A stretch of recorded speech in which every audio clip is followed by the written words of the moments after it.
I'm MDW from Getdatables podcast. We're live every Tuesday, Friday, and Saturday.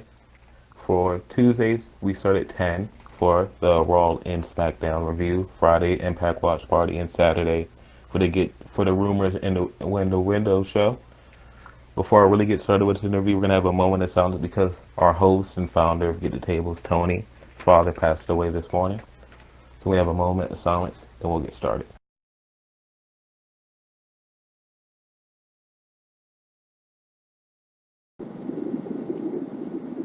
All right, I'm here today with. They call you the Storm. Is that what you call yourself? Yes. Not this. Did you used to call yourself Tony Storm? Yes. For the first 8 years of my career, I went by Tony Storm. And it just so happened to be at the exact same time that another Tony Storm was up and coming as well. And then when she got signed, I did a quick name change. Yeah, it's kind of hard to like. Even though you spelled yours with a Y and cheese and an I, it was still kind of hard to research you. Yeah. So here's some of your notable opponents is Chris Masters, Simon Gotch. You teamed with Robbie E. once. You wrestled against Austin Theory, Billy Gunn. Is that all right? Yeah. Those are some of the most notable matches that I've had. Can you take me through the Billy Gunn match? 'Cause that match seemed like the story of that match, from my eyes, was Austin Theory was like the up and comer, and he didn't want to get in the ring with you two. Yeah. That was actually a match that Austin Theory got himself thrown into at the last minute. And it seemed like he didn't really want to get in the ring with me or Billy. So he strategically planted himself on the outside of the ring until he found an opportunity where he could try to get in and capitalize on both of us. And then he spent the majority of the match trying to keep Billy out of the ring. And once we got to the end, I thought I had Austin beat, and I was about to put him up for my finishing maneuver, and then all of a sudden, here comes Billy, and I ate the famouser, and I don't really remember much after that. Where did you like? Tell everybody about how you started in the wrestling, what got you into wrestling, when you debuted, who inspired you to wrestle, all that good stuff. Yeah, I actually started in 2010. I started in Oskaloosa, Iowa, under the Central Wrestling Empire Academy. It was a group of guys that were local to the Central Iowa, Southeast Iowa area that really convinced me to get into professional wrestling. A bunch of good buddies of mine, and I did go. I went through training. I trained for about 6-7 months before I had my first real match, and it was a really humbling experience. I worked there for about 2 years before moving to Florida, and then in 2012, when I moved to Florida, I started managing a gym down in Tampa, where I met up with Steve Kern, who convinced me to come down to Florida Championship Wrestling before it became NXT. And I hung out with him and some of the guys, and he introduced me to a couple of independent promoters. And I picked right back up where I left off, and I really started to allow myself to take things more seriously and let my career really start to take off in about 2013. So you've been doing wrestling almost 10 years. Can you tell me in like the close to 10 years of professional wrestling experience you've had that how the culture of professional wrestling has changed and like the vibe and what's wanted? Can you explain to me how it's changed and how it's like how hard it is to adjust to that? Yeah, this November marks my ninth year actively professional wrestling. And the culture has changed a lot. To be honest, it's a lot more accepting of newer ideas. It's a lot more accepting of exactly what the business is, which is, and I hate to be the one to break it to everybody, but the secret's out of the bag. It is sports entertainment. That's what we do. Professional wrestling is an art form. Professional wrestling is a sport. And for people who can't seem to blur those lines, I feel really sorry for them because the things that we do are amazing feats of artistic athleticism.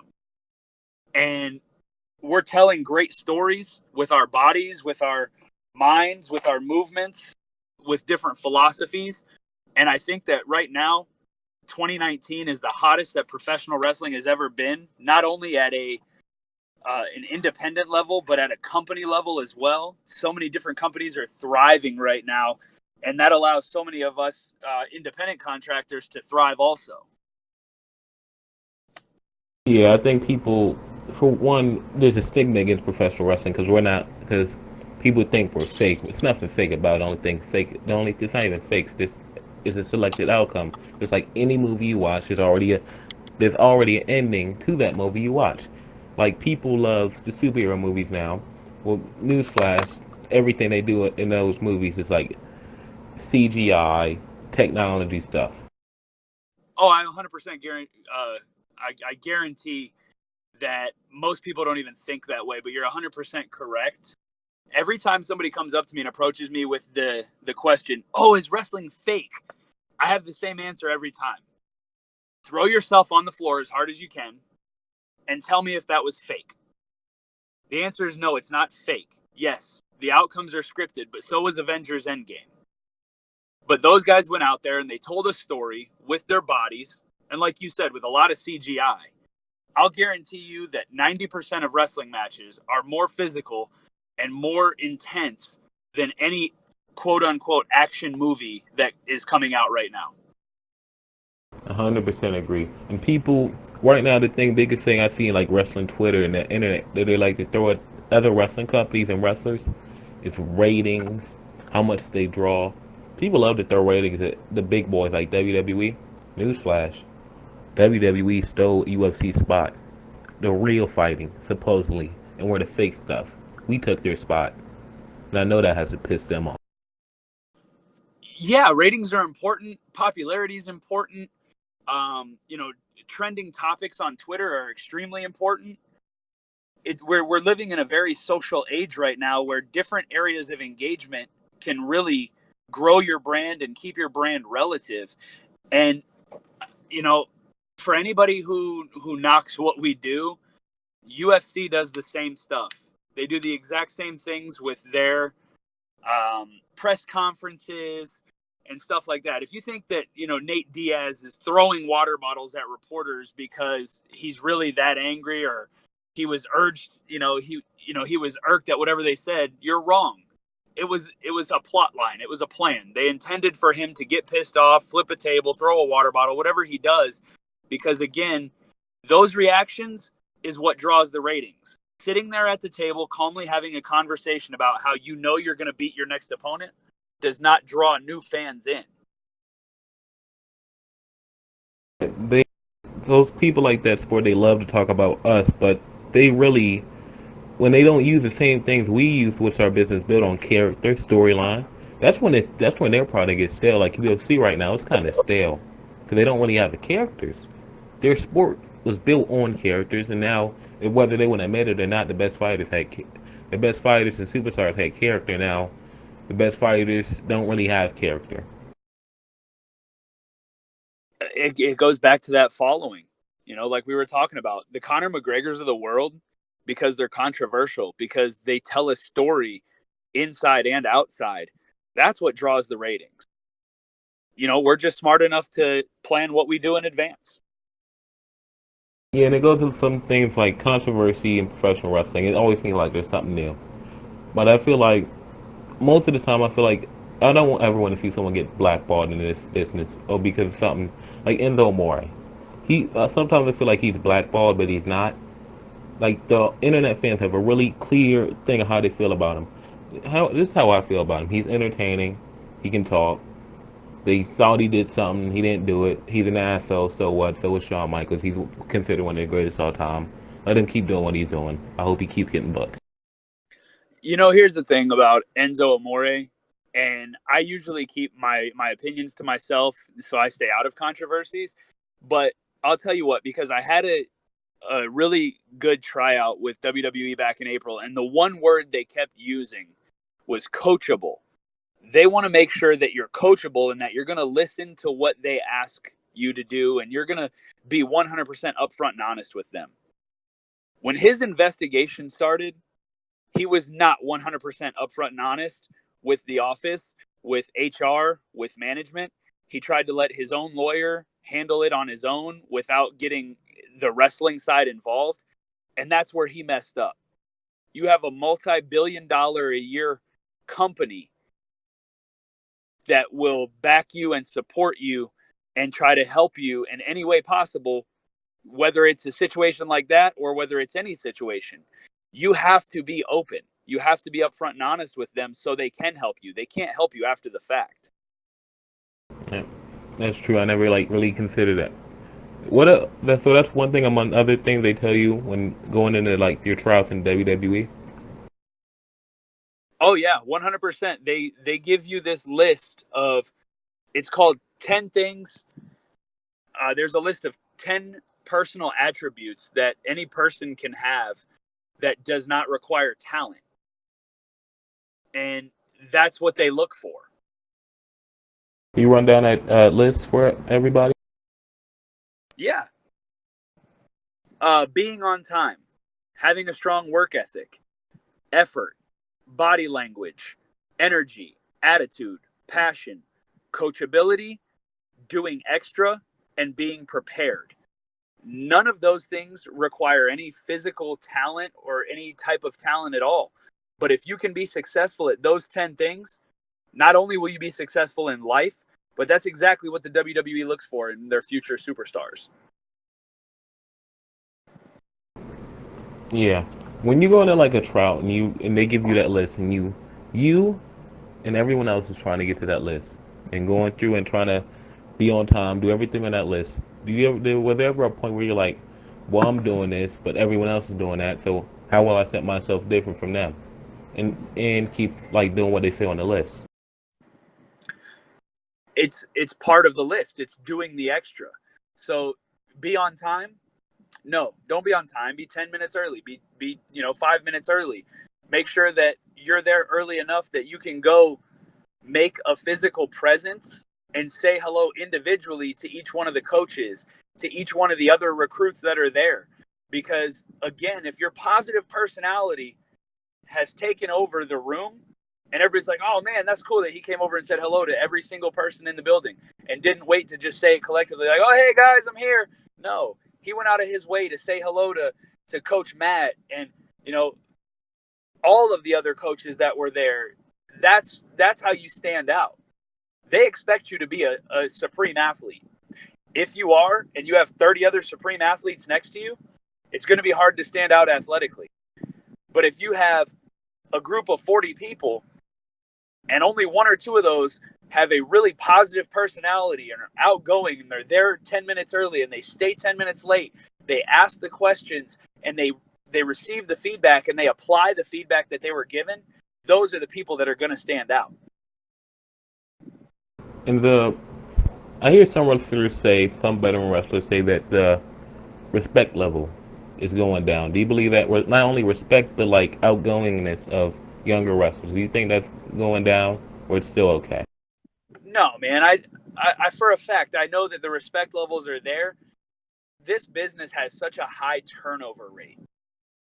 The veterans who are, 10, 12, 15, 20-year guys, they seem to think that the respect levels are going down because they're watching these guys come in and out the doors like they're at a shopping mall. The problem is the longevity in professional wrestling. Most guys get in it within 2 to 3 years. They're like, oh, well, I'm not going to get signed, so I quit. People don't have the heart anymore. That's what's lacking in professional wrestling is the journeymen and the guys who have legitimate heart and passion and drive to get over those small humps to get to the success. Okay, I certainly can agree with that because that's not even just professional wrestling right now. That's like in general, people don't have the heart to keep doing something and doing something. I'm at the thing right now where That's life, And to be honest, like we talked about, I've been doing this for 9 years. In 2018 is when I really started to hit a solid, positive, up to the right stride. When I was named the 2018 men's active wrestler for the Cauliflower Alley Club. 2018 is when I cracked the PWI 500, and then January of 2019 is when I got my very first opportunity to work extras for Raw and SmackDown and NXT, and then I had my tryout. I was already 8 years in, and most people, like I said, they quit after 3 years of not seeing those opportunities. Yeah. Okay. Before I get to all that stuff you did, like the little stuff you did with WWE and your indie stuff, I want to talk to you about like have you seen, like you're a larger wrestler, have you seen the business change in your almost 10 years of like it gone from it favors more agile, smaller guys? Oh yeah, 100%. The business has evolved into a more athletic sport. Like I said, it's an athletic art form now. Your top guys, to be honest, some of my favorite wrestlers to watch are the Tommaso Ciampas, the Johnny Garganos, Adam Cole. I met Adam Cole back in February at NXT, and I did not realize how small, no disrespect, he actually is. But a guy like me, I'm considered short in some heavyweight divisions. I'm 6 foot, 230 pounds of, shoot solid muscle. And Adam Cole might be 5'7", 160, 70 pounds, but that's where the business is. And to argue with the success of where the business is just wrong. Has it evolved? Yes. When I got brought in, they were looking for guys who were 6'4", 270 pounds. Now, can you do a backflip? Are you agile? Can you go 30 minutes on the drop of a dime? Yeah, I totally agree with that. One thing I don't like, it's not even nothing against, it doesn't matter for me how your size. The biggest thing for me right now in professional wrestling is it believable? Like, I've seen people say, yeah, the wrestling business changed, but the human body isn't. If I kick somebody in their head 3 times, they're going down. And that's where I agree with that. Oh yeah, I mean, there still has to be that perception of believability. You look at a guy right now, Matt Riddle. He comes from a legitimate wrestling MMA background. So the fact that, he's only 215, 220 doesn't matter because, again, he could kick your head off legitimately. Um, you know, one of my past opponents just got signed, Austin Theory, you mentioned.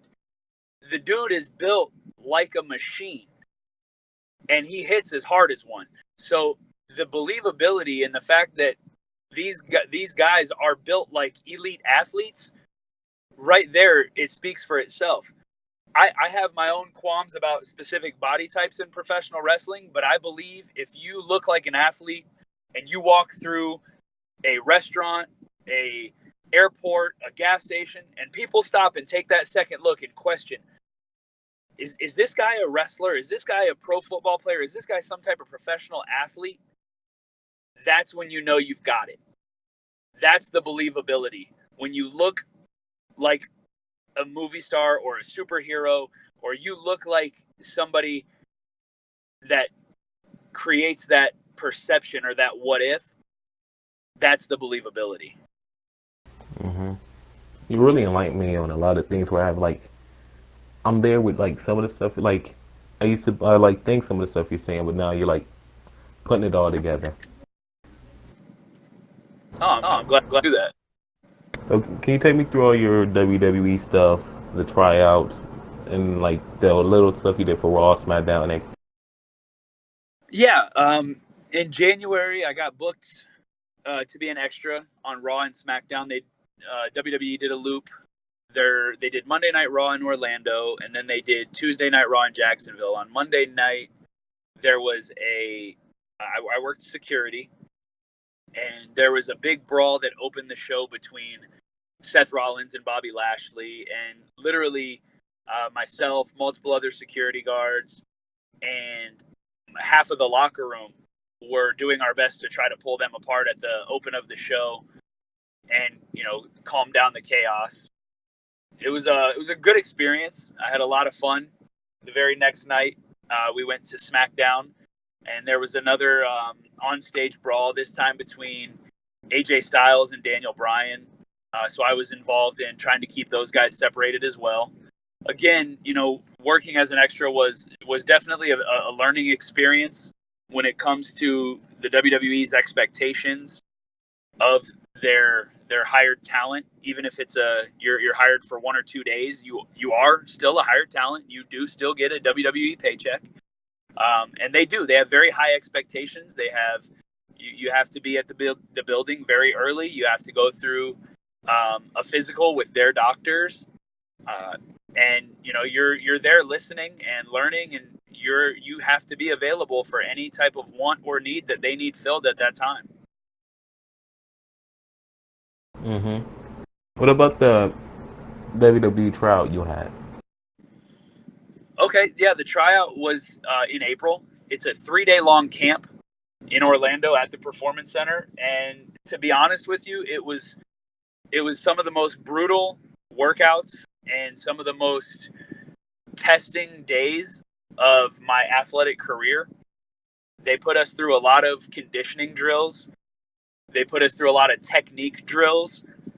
We did a lot of rolls, and more than the physicality standpoint, it's a mental game, because you've got all of the NXT coaches. You've got Robbie Brookside, William Regal, Matt Bloom, plus a plethora of current NXT superstars that were there as working assistant coaches to help. Because when you have a group of 40 people, you got to have as many eyes as possible on as many of these recruits, so you can watch their form, watch their technique. Is their head in the game?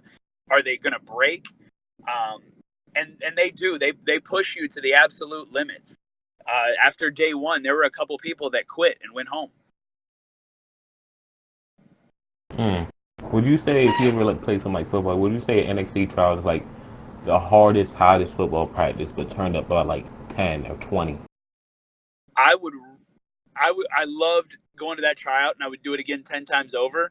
But I would say college football in the dead of summer was much easier, because there was no mental game.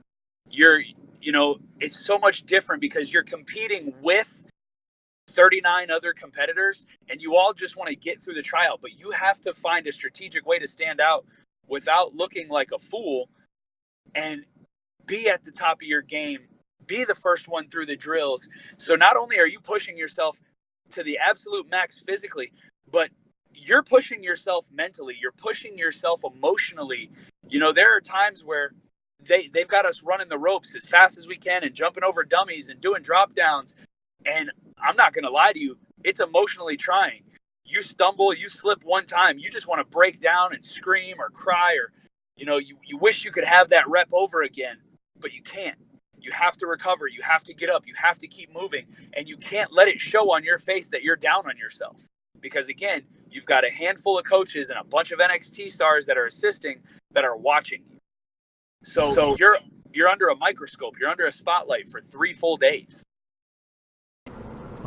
Really, for me, about the mental thing, because you compare it to any other sport, it's your own self. There ain't gonna be no one there to help you, pick you up. There ain't gonna be no one there to tell you, hey, it's okay, we're gonna get better at this. It's yourself. This is your own thing. You're your only support system. And it's not like, oh, I didn't do well today, so I'm gonna take a break, I'm gonna come back tomorrow. And I'm gonna come back or next week, and I'm gonna work on these things. So you are there for 3 days, and there's no room for improvement. You just gotta give it your best. 100%. If you look at the roster for NXT right now, look at how big that roster is. They're moving to weekly television, and the people that you see on TV right now is maybe only half of the people that are full-time hired talent at the Performance Center and NXT. I was told straight away when we got there, we have X number of talent already under full-time contracts. We do not need to hire any one individual at this moment. We are not hurting for talent. You have to go out of your way to show us something we've never seen before and make us hire you. And right there, that started the mind games because they don't need to hire anybody. So not only do I have to, cheer on these other 39 people next to me because I'm a positive person and I don't want to wish, negativity or failure on anybody, and I got to be a good sport about it.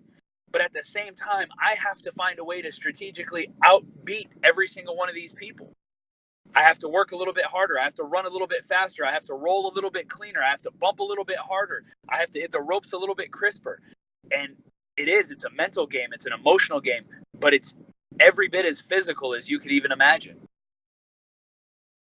Yeah, and one thing I've learned when I'm doing these interviews now, how actually really tough. This is professional wrestling's no joke. And as a fan, when we sit here and we tweet about all the wrestlers, we're like, why are they using this person? Why isn't that person being used? We don't know. There can be a number of things. That person could actually be not that positive. That person, it's because It's because this is what I mean. You gotta separate the person, separate the art and the person. Always separate the art and the person. You know what I mean? Yes.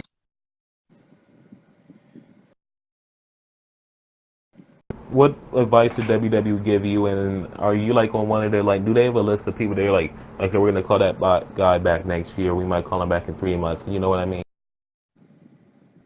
Yeah, it's no secret. I'll be 100% honest with you. I'm very honest in all of my dealings. I got an email from Talent Relations that said, thank you very much for your hard work and dedication for the 3 days at the Performance Center. Unfortunately, at this time, WWE doesn't have anything for you, but you are still currently on our radar, and we will continue to maintain contact with you. I have a couple of contacts that work directly at the Performance Center that I emailed straight away, and I said, hey, what can I do to get the opportunity to come back and maybe do another tryout? And I was given some very positive advices from some very influential people that are working at the Performance Center. So without going into too much detail, I can divulge that there will be some changes coming with my character within the next few months that are going to reflect what I've been asked to make changes on. All right. Okay. Are there any other companies that have you on their radar, or anyone other the other companies, Impact, ROH, MLW, that ask you to come in and do things? I've reached out to MLW and haven't really heard anything back. They're a young upstart company, and they're really just kind of scratching the surface on what they're able to accomplish. So I'm hoping to get the opportunity to work with them in the near future. I am currently working with FIP under the WWN umbrella and ACW. So there may be an opportunity to see me and Evolve in the near future. But that's really currently it. I've got my eyes focused on one specific goal, and that is to become an NXT and WWE superstar. So I'm laser focused in on that right now. All right, this is just a throwaway question, but if AEW called you tomorrow, would you accept it's a 1,000,000 to 1 chance, but if they called you tomorrow, what would your answer be? I would accept a 1-year contract maximum. That's understandable. Yeah.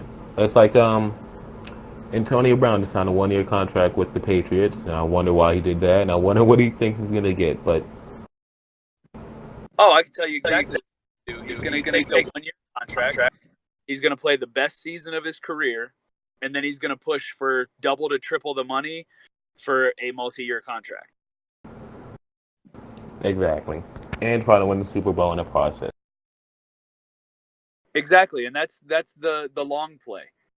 You ask for a 1-year contract, and at the end of that 1 year, you're either going to prove to your company that you're worth a lot more than what you took for that 1 year, or that you're not worth anything at all. And you have to be able to bet those chips on yourself to say, I know after 1 year, either company A is going to offer me 3 to 5 times what I was making this year, and they're going to give me a much better push and a much better spot, or company B, C, or D is going to see everything I accomplished here and they're going to offer me exactly what I want to get me to closer to my goal. Exactly. Not to get not to get into other wrestlers, but there are rumors John Moxley only took a 1 year deal with AEW, and if I'm guessing if that's true, it's because he wants to prove, probably mostly to Vince McMahon, that hey, I'm the guy. Give me good shit to do. Don't give me bullshit. Because I believe deep down in his heart, he probably wants to be in the WWE, but he doesn't want to be fucked around with. Like, that's his wife's company. Like, the WWE's given his wife all the opportunities in the world, and they still do. So I'm sure deep down in his heart, he probably wants to be in WWE, but they want to be getting fucked around. I don't know. It's hard to speak on other wrestlers that I don't personally know. There are some guys that I'm really close with that are on the active roster with WWE, and some of them are like, you know what, life is great. I'm happy with my work schedule. I'm happy with my money. I love going to work every single day. There are other guys that are like, you know what, 300 plus days on the road is not as good as I thought it was when I was coming up, and I would much rather work an indie schedule. You know, I'd rather do it on my own terms, on my own time, travel where I want, when I want, how I want. It's all about personal perception, personal feelings. Unfortunately, and I hate to use the term, but our egos tend to get in the way of our successes. And that's the case in a lot of guys. Is once we've achieved a certain level of success or money or whatever that may be, we start to get in our own way and say, well, you know what? I want this or I want that.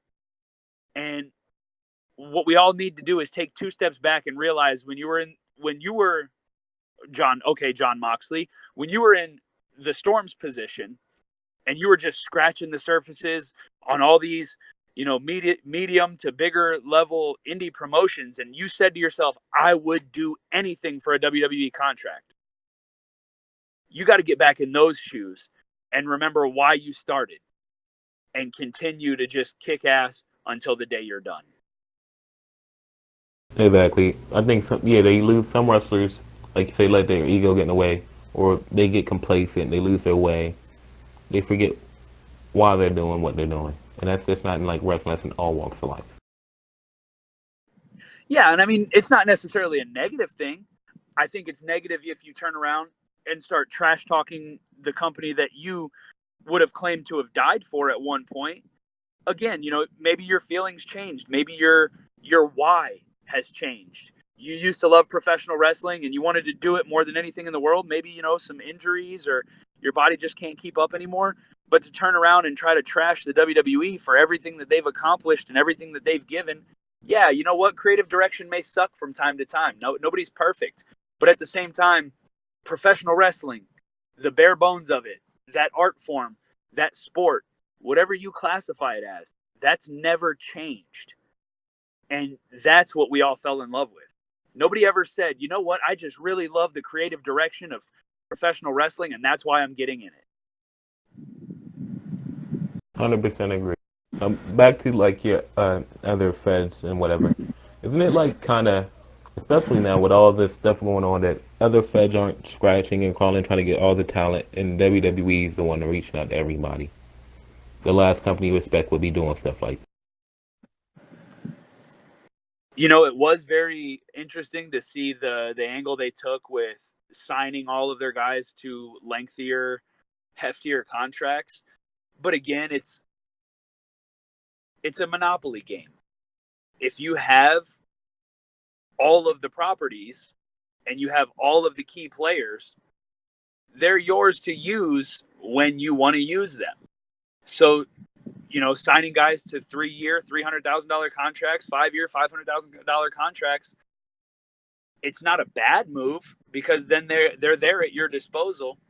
At the same time, it keeps them not at AEW, not at Impact, not at Ring of Honor. And, they're not going to take those ratings elsewhere. It's funny when Triple H started basically signing up a lot of the indies a couple years ago, and now it's like he kind of knew what was coming, and now it's like, oh fuck, he bought up everybody. That could have been big parts in a lot of companies. Brother, you said the key word. Triple H saw it coming before anybody. That man 100% is my biggest drive and biggest motivation in becoming a professional wrestler. He has always been, always has been, and probably, knock on wood, always will be 1 to 2 steps ahead of where everyone else is. He sees things coming before they happen, and he's always got his finger on the pulse of what the fans want and need, even when they're not sure what they want and need. Yeah. For me, it's like when I want to look at professional, I feel more like Vince McMahon, this genius guy that came up with something.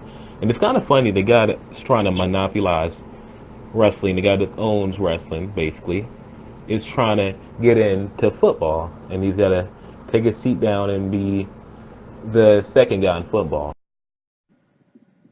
Well, that's a hobby. You know, it's, again, you've already said it. He monopolized wrestling back in the territory days, and he took it over and made it huge, made it what it is. Little companies have tried to come in, big companies have tried to come in, and he's always withstood the test of time. It's like Michael Jordan. When Michael Jordan got really, really hot at basketball, he had nothing more to prove as a basketball player. So he went on to play baseball. He went on to try other ventures. But he'll always come back. I think that's kind of where Vince McMahon is. He wants to try another venture.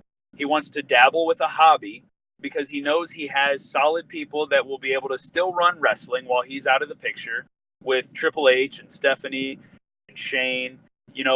Plus there's a countless number of executive producers and writers that they've hired. Most of the people who have been with WWE for 10 to 20 years and understand the business on all aspects. So I think with the football thing, that's just Vince dabbling in a hobby because he's already proved everything he can prove within the world of professional wrestling and sports entertainment. Mm-hmm. Did you play college football? I did. I played 2 years at a small NAIA school in Iowa, William Penn University. I was an offensive lineman. I played lineman a couple years ago. Football is just, I wanted to do other things, like start doing this. This is something I want to do now. Really get the tables larger because I love wrestling. And I'm going to try to do this and try to get into other things in the business. But for the XFL coming out, I'll see it as nothing but good, and I see no reason it should fail. And I hope it doesn't fail because I got a lot of friends that are like really great football players, and they might not make it to the NFL, but hey, the XFL, another football league on national television. I think I like the way that Cody Rhodes terms what AEW is in comparison to WWE. And I feel like the XFL is going to be the exact same in regards to the NFL.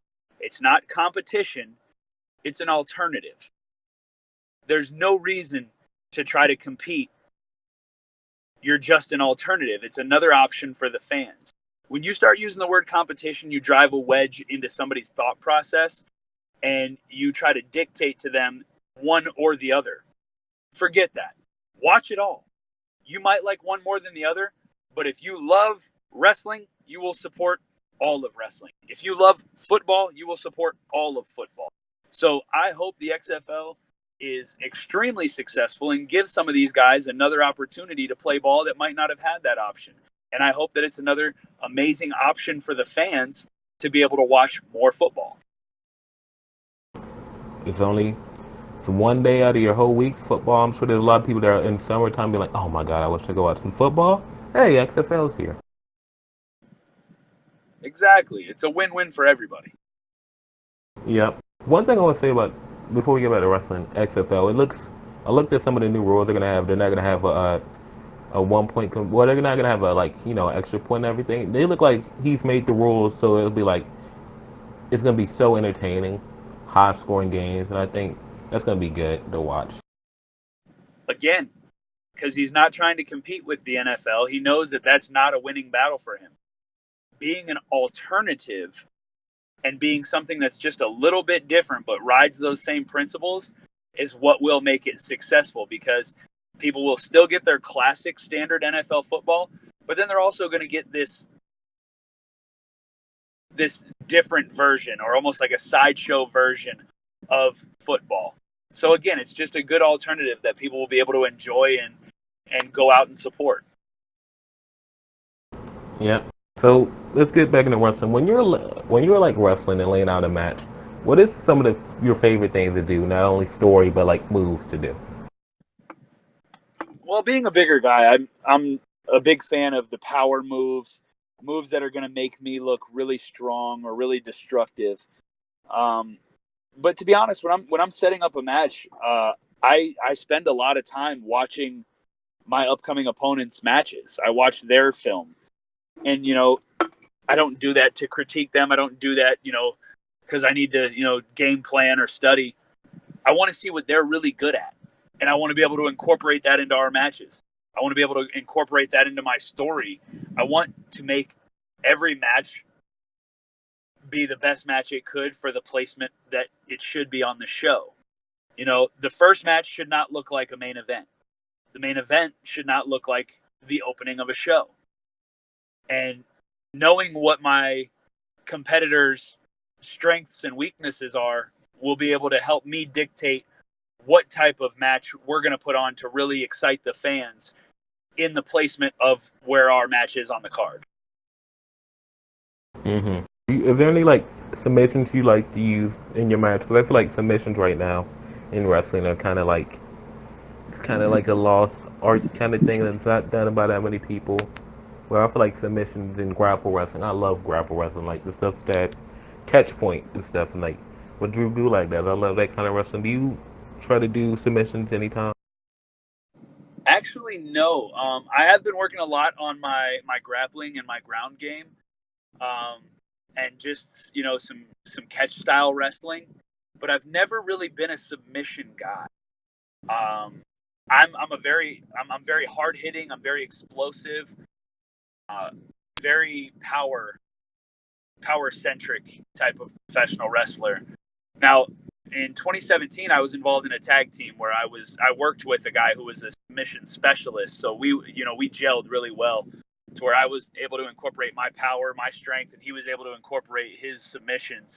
We were very dominant, but it's never been part of my repertoire. All right. Okay, a few more questions. All right. In 5 years, where do you see the storm at? One of two places.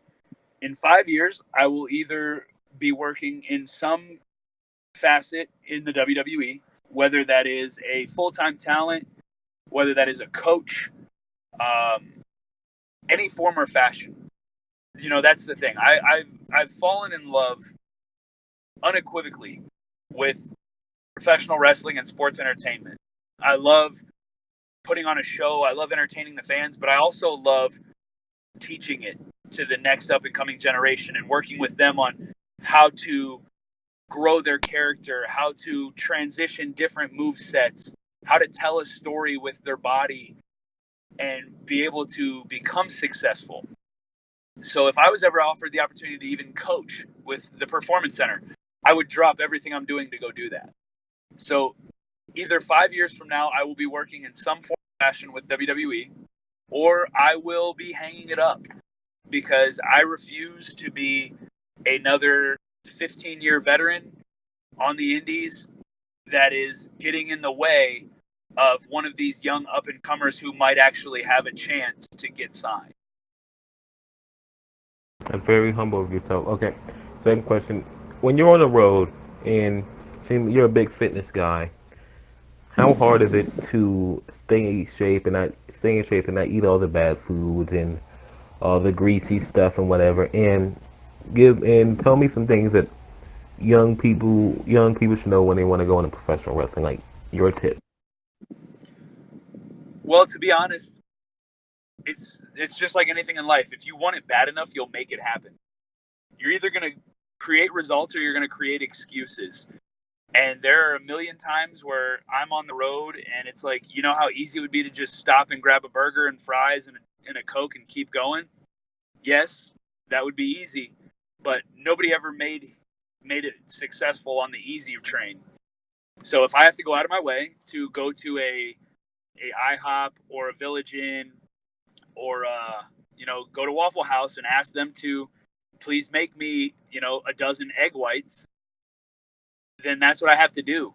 I refuse to eat poorly. I refuse to take any steps backwards in my progress unless they're, calculated and planned out. So if I'm on the road, if I have to go out of my way on my own dime to get those clean meals that I need, then that's what I'm going to do. I'm not going to give up a day in the gym. I'm not going to give up a meal because, it's the easy thing to do. When my story is done, when everything is said and done with the Storm or Tony Storm or whatever you're calling me at that time, I want people to say, that guy worked harder than anybody else I know. He worked his ass off. He did 2-a-days. He grinded. He managed a full-time job, family, plus wrestling, and did it all the right way.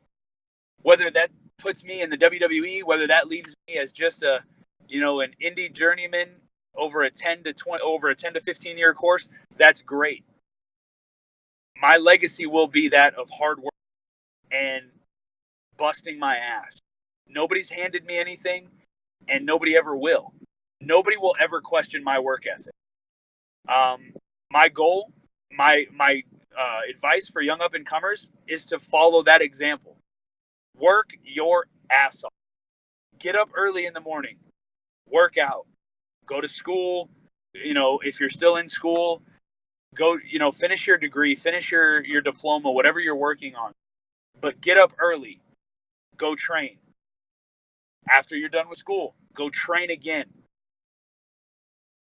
Understand that there's somebody out there who wants it just as much as you, maybe even more than you, and they're willing to put in an extra 10 minutes than you are, an extra 20 minutes than you are, an extra workout than you are. So you need to step your want up. If you really want this bad enough, you're going to sacrifice your time, you're going to sacrifice your money, you're going to sacrifice your family, you're going to sacrifice everything else that you think you may want.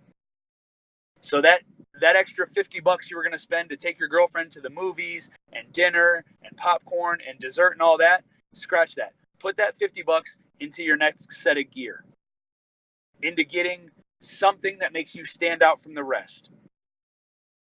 Invest in yourself, and the return on your investment will come back tenfold. But you have to put in the work. Nobody will do it for you. 100% agree. You're a very humble very humble man. I hope you do good things in this business. I hope you get to where you want to be. Thank you for this interview. It's a really good chat. And I hope to see you somewhere big very soon. Thank you. I really appreciate that. For anybody out there who hasn't seen or heard of me before, please feel free to follow any of my socials. You can find me at thestorm_85 on Instagram and Twitter. You can search The Storm on YouTube to be able to find any of my old matches, and keep up with where I'm going and what I'm doing.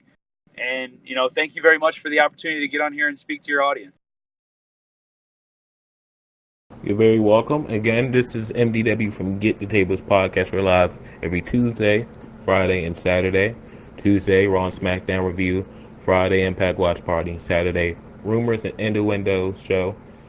Once again, our thoughts and prayers go out to Tony as he lost his father earlier today.